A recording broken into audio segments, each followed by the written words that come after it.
Can we talk about the royals now? Because there are so many stories floating around this week, and where to begin? First of all, writing in the Mail newspaper today, the journalist and historian Owen Wilson writes that the only way to stop ugly rumours and speculation about the royal family is for the palace to come clean about Princess Catherine and King Charles's health. So, is it any of our business? Do we have a right to know? Let's get the views of former royal correspondent of ITN TV news legend Nicholas Owen. But before we do that, whilst we get him framed up, as they say in the business, let me quickly get the thoughts of David Oldroyd-Bolt. David, do you think that the King should come clean about his health issues and that we need to know more about what's happening with Princess Catherine? I like and respect Owen Wilson very much indeed, but I'm afraid he's wrong on this issue. This pertains to what Walter Bagehot called the dignified aspect of the Constitution, and talking about the very deeply private aspects of the royal family's health in public doesn't, I think, lend dignity to the institution. I think it's perfectly good and right and proper that the palace announced that His Majesty is suffering from and being treated for cancer. I think, given the speculation about the Princess of Wales's health, it is equally good and right that it has been announced that she is taking time away from public duties to recover. Any more than that, I don't think would be right, because she has a right to privacy. Yes, she is an incredibly important public figure, but she's also a private figure whose health is her own concern. Nicholas Owen, great to have you with us in the studio. Do you think the palace should come clean about the health of King Charles and Princess Catherine in order to end the speculation, end the rumours? It's a very tricky business, isn't it? I mean, it seems to me a couple of issues here which haven't really been touched upon. The first one is that we live in a world where it's not just us here in this wonderfully dignified TV studio broadcasting to the nation and the newspapers. You've obviously dropped your standards. No, dear boys. But we also have the newspapers in their various forms these days. But out there is a whole other world called social media or whatever you like, where all the rumours are swirling around. Some of it might be quite well informed, some of it might not. But here's the other small issue. I've had cancer myself. OK, so I know well, I was merely working on a TV station, ITN, as you say, but ITN worried about what they would say about my absence from the screen. And I said to them, you just get straightforward and you be honest about it. Let's tell them what it was. In my case, I had cancer of a kidney, and I lost a kidney 22 years ago, and here I am today. The trickiness comes, I think, with depending on the seriousness of the situation. It's one thing, wasn't it, to talk about, for example, the Queen Mother, the late Queen Mother. I remember she was a fishbone stuck in her throat. Yes, it's all right to talk about that. Queen Elizabeth, the late Queen, often had a cold and so on. That was all right to talk about. But we could be talking about things rather more serious here. That is the problem. That's where I see the difficulties start to arise. It's all very well to talk about cancer. Thankfully, treatment of cancer is terrific now compared with a few years ago. But some of them are still very, very difficult to deal with. Is that what's happening here or not?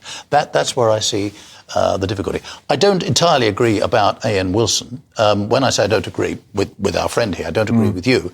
I think Wilson is onto a thing.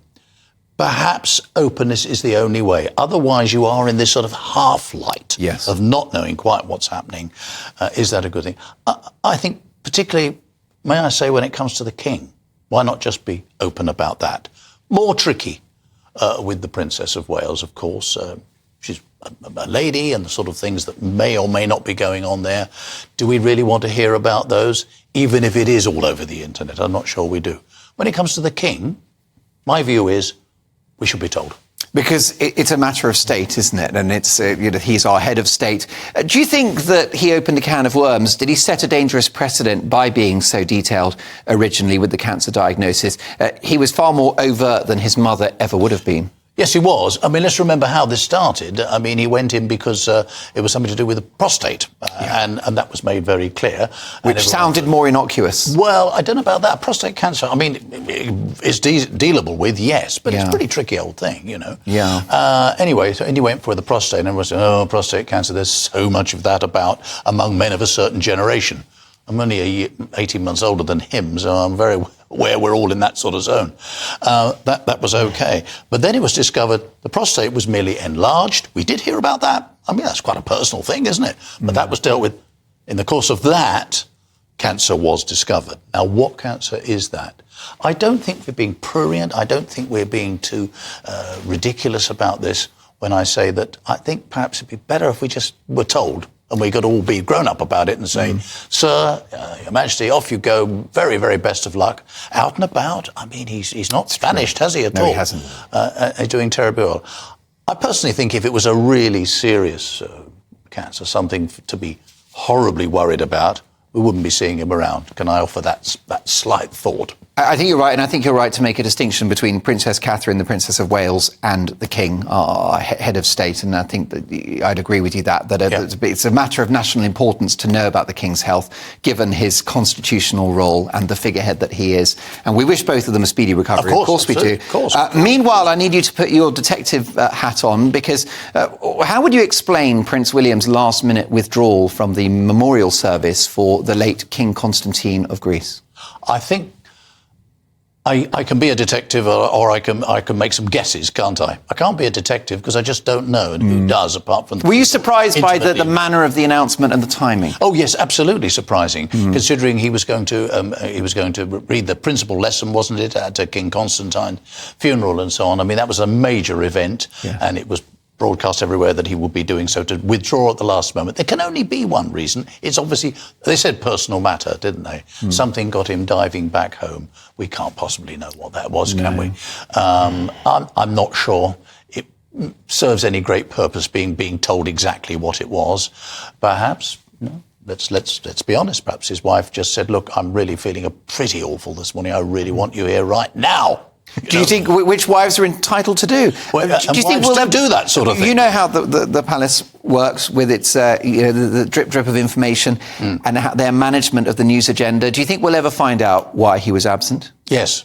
I think we probably will. These things generally do come out in the long run. And that is another thought. Again, it's the era we live in. But going back to previous royals who've been unwell, I mean, the famous case of George V, who was actually rather helped into his grave, frankly, by the doctors in order to make it the right time to be put in the right newspaper, the Times, But that didn't take very long before people found out about it, even in those days. His son, George VI, he was terribly ill, had lung cancer, looked absolutely awful most of the war and certainly after it, and then he went and died. Didn't take terribly long before we found out. Of course we will find out. We will find out. David, do you accept that distinction between our need to know the health of the King, but less so the Princess of Wales? Well, just on the George V point, we didn't actually find out that Lord Dawson of Penn had killed him until Kenneth Rose's biography in the early 1980s, so it was quite a while. I was thinking, while Nicholas was speaking, of the case of the late Queen Mother, who had breast cancer and bowel cancer in the 70s and the 80s. And at no point was it said that Her late Majesty had been treated for cancer. It was simply that she'd been ill. I think when it comes to the distinction between men and women, there is a distinction of, you might say, gentility, of courtesy, which I think we should adhere to. Their being members of the royal family does not impinge upon their right to privacy. When it comes to the King and the nature of his cancer, I'm sure that in time the palace will announce it. But I think it's possibly correct that in the early stages of His Majesty's treatment and suffering, he be allowed to be treated without there being too great speculation or too great investigation, we should say, of the nature and possible prognosis of his illness. I agree with you. We're all sitting here as if we've got the faintest idea what is going on. Yes, quite. Of course. Welcome to GB News. No. But the point is, out there's an immense amount of speculation, an immense amount of it. Most definitely. Some of it, as I said, might be quite well informed. Somebody somewhere in the palace may think it's worth a few quid. This sort. Let's be honest. Let's be straightforward and grown up about this. Leaks do happen. Well, absolutely. Nicholas, briefly, if you can, as I've got an etiquette individual guest waiting in the wings. It would be rude to keep her waiting. I'm good at etiquette. Well, we know that. Can I ask you very briefly, tragic story, this is the death of Thomas Kingston, who was the husband of Lady Gabriella Windsor, who's the daughter of the Prince and Princess of Kent. Duke and Duchess of Kent. Yes. Sorry, Prince and Princess Michael. There you go. We're getting Prince mixed up amongst Princess our Michael. Anyway, the most awful story, this poor young man, it's been revealed that he was found dead by a member of his family. A gun was involved, a bullet to the head. Let's not get into the details, but a devastating story for the royal family. Yes, awful story. I mean, the thing about it is when you read in any detail about that young man, what an amazing life he'd had, what terrific things he'd done in places like Baghdad, particularly, very concerned with religion. Hostage negotiations as well? Yes, indeed. Went out, nearly got killed on several occasions. But the thing about him, everybody said, was not the depressive type, not the sort of person that you might think, oh dear, still waters run deep, things are going wrong, underneath. A terrible surprise, terrible shock, terribly sad. Most definitely. Well, what a thrill to have you in the studio. TV news legend Nicholas Owen, who I hope returns to Friday Night Live very shortly. Thank you.